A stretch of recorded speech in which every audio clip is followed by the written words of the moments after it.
Good morning, student. I am coming. Yes, hello, students. How are you? कैसे हैं? So I am again here. We are discussing further topic related to revolution of the earth. पहले last class जो अपने revolution of earth में पढ़ा था, formation of seasons पढ़ा था. अब formation of seasons पढ़ने के बाद एक टॉपिक इसमें और रिमेनिंग रहता है, उसको भी आज पूरा कर लेते हैं. तो टॉपिक क्या है? कई बार क्वेश्चन ये आता है टर्म पेरिहीलियन एंड एपिहीलियन.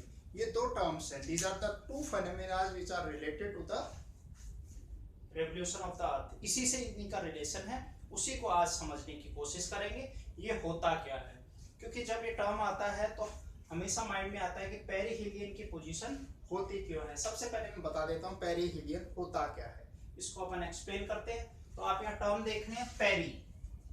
पेरी का मतलब, तो इस टर्मिनोलॉजी को अगर आप देखें, पेरी पेरी का मतलब क्या होता है? ग्रीक टर्म है. ये कौन सा टर्म है? इसका ओरिजिन कौन सी लैंग्वेज से हुआ है? ग्रीक ओरिजिन का टर्म है ये. पेरी का मतलब क्या होता है? क्लोज. पेरी का मतलब होता है क्लोज पोजीशन. और हीलियन का मतलब क्या होता है? हीलियस है, ग्रीक टर्म है जो सन को डिनोट करता है. किसको डिनोट करता है? इट डिनोट सन.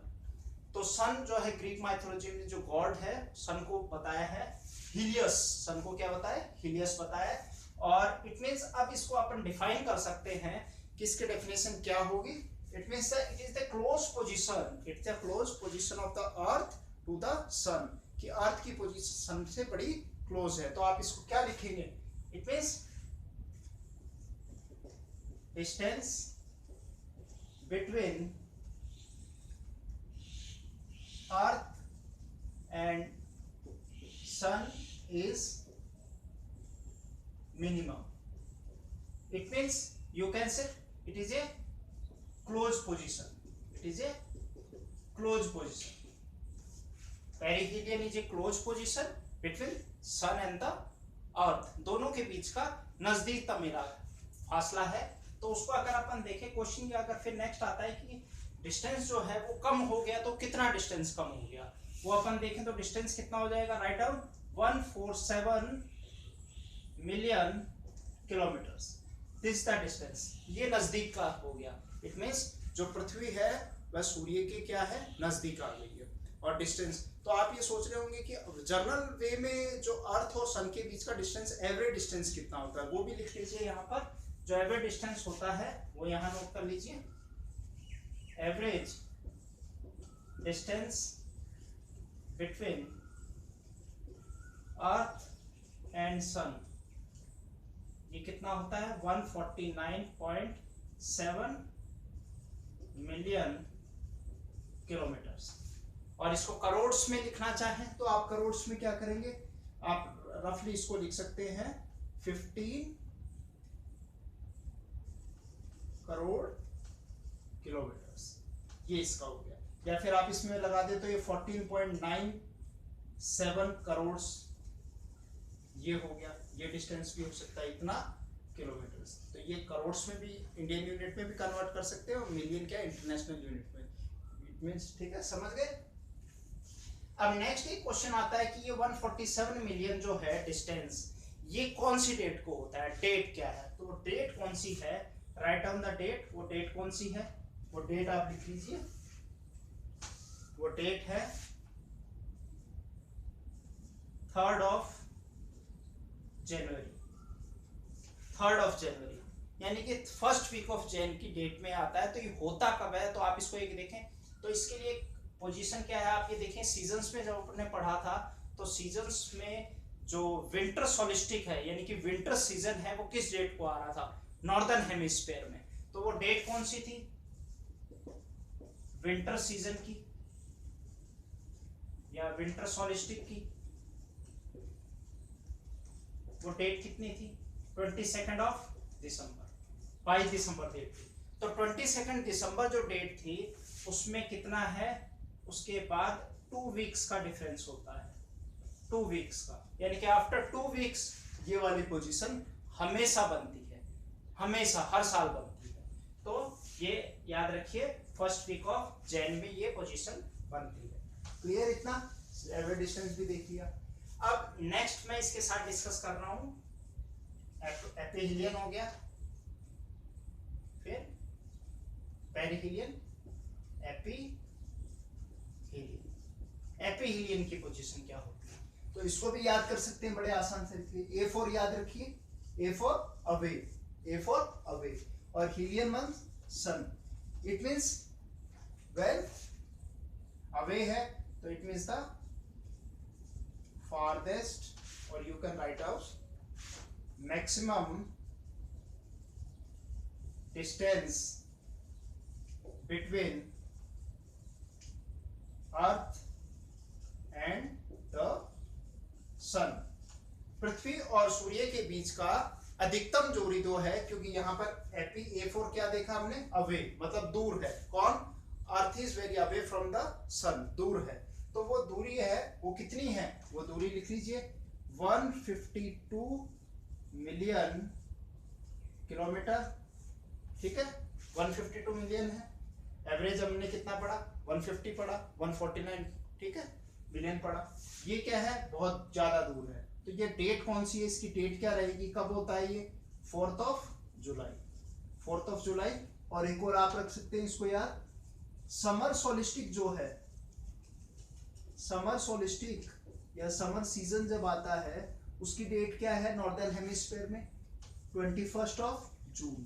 तो 21 जून में क्या ऐड करें, 2 वीक्स को ऐड करें आप। तो 2 वीक्स को ऐड करने के बाद आपका ये पोजीशन कब आती है, it means the farthest position of the earth from the sun, वो है एपिहीलियन। दूरी कब रहेगी, और दूरी कितनी है, 152 मिलियन की दूरी है। क्लियर हुआ। अब क्वेश्चन अगर आए कि ये तो दोनों पोजीशन है, पेरिहीलियन और एपिहीलियन पोजीशन होती क्यों है, ये फेनोमेनास होते क्यों हैं, तो उसका रीजन मैंने यहाँ लिखा है। आप उसका रीजन ये है, इलिप्टिकल ऑर्बिटल, और इलिप्टिकल ऑर्बिट पहले भी बताया था। और इसमें क्या लिखा है, since the sun is not at the centre of elliptical orbit, the planet it means the earth moves closer towards and far away from the sun as it roll. पृथ्वी एक बार दूर जाती है इलिप्टिकल ऑर्बिट में और एक बार नजदीक आती है, ऐसा हमेशा होता है। और उसको एक्सप्लेन किसमें किया है, आप इसको पढ़ सकते हैं इलिप्टिकल ऑर्बिट को, केपलर्स लॉ। केपलर्स लॉ जो है, लॉ ऑफ इलिप्स जो है, उसमें इसकी डिटेल बताई गई कि जो भी इलिप्टिकल पाथवे में घूमता है वो एक बार फार पोजीशन पे जाएगा और एक बार क्या आएगा, नजदीक की पोजीशन पे आता है। तो ऐसा हर प्लेनेटरी बॉडी के साथ होता है। ठीक है, तो इसी के साथ एक चीज और अपन यहाँ कवर कर लेते हैं। अभी एक चीज और बता देता हूं मैं आपको, वो हटके है, उसका रिलेशन मून से है कि मून जो है, मून भी कभी अर्थ के, क्योंकि moon also rotate around the earth and it also revolve around the earth. ये दोनों चीजें करता है, रोटेट भी करता है अर्थ के और रिवॉल्व भी करता है।